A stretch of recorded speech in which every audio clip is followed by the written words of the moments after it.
તમામ નાગરિકોને વિનંતી છે કે કોઈ બી પ્રકારની પેટ્રોલ ડીઝલને લઈને સોશિયલ મીડિયા હોય કે વોટ્સએપના માધ્યમથી કે કોઈ બી ઓફિશિયલ જાણકારી વગર કોઈ બી પ્રકારની આ અફવાઓમાં આવીને ભાગદોડ કરવાની કોઈ બી પ્રકારની જરૂરિયાત નથી. રાજ્ય સરકાર અને ખાસ કરીને કેન્દ્ર સરકાર દ્વારા આ જથ્થાઓ અને સપ્લાય માટેનું ડેલી નિરીક્ષણ થાય છે અને રાજ્યને તમામ પેટ્રોલ પંપો પર પેટ્રોલ ડીઝલ માટે પૂરતી વ્યવસ્થાઓ પહોંચી વળે તે માટેની સંપૂર્ણ તૈયારીઓ બી છે. મારી રાજ્યના સૌ નાગરિકોને બે હાથ જોડીને વિનંતી છે કે આ પ્રકારની વાતો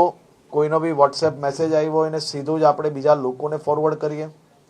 કોઈ બી પ્રકારની જાણકારી વગર સંપૂર્ણ માહિતી વગર પોસ્ટ મૂકીને આપણે આપણી જોડે જોડે હજારો લોકોને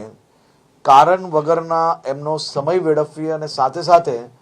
કોઈ બી પ્રકારે શહેરમાં કે રાજ્યમાં આ પ્રકારની ખોટી માહિતીઓ ફેલાવનાર લોકો પર બી આવનારા દિવસોમાં કડક પગલાં ભરવામાં આવશે.